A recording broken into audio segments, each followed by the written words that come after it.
So on the BSA here, there should be a support strut from there up to there. And this basically supports the top of the engine, bolts it to the frame, and prevents some vibration. Now I don't have this, so I'm going to have to make it. Now, if you look at struts or brackets, there's the wrong way to do it. This here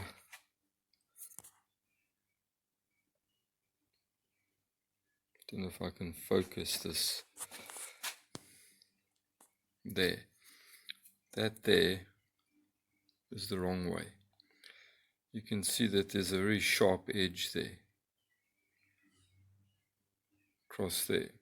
This is the right way. There's a radius on there. This will be the stress point, and it'll probably crack and break here. Whereas the radius probably won't. It can take a lot more force than this part here.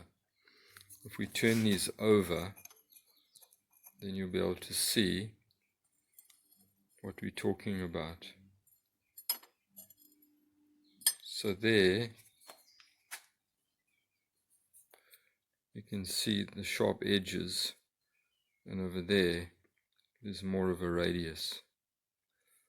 So I'm going to make just a little primitive tool here out of a piece of angle line to actually give me that form.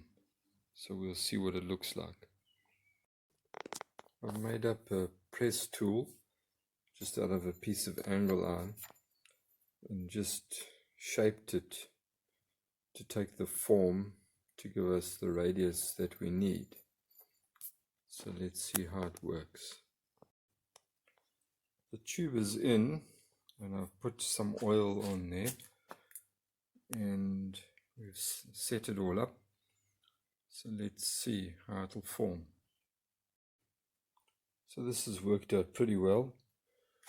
You can see there's no sharp edges, and it's got a very nice radius on there, so that won't break in a hurry. So here's the bracket finished. Looks pretty neat. Nice radius profile. I'm sure that's going to last many years. So let's see what it looks like on. So there's the brace, bolted in nicely and all solid.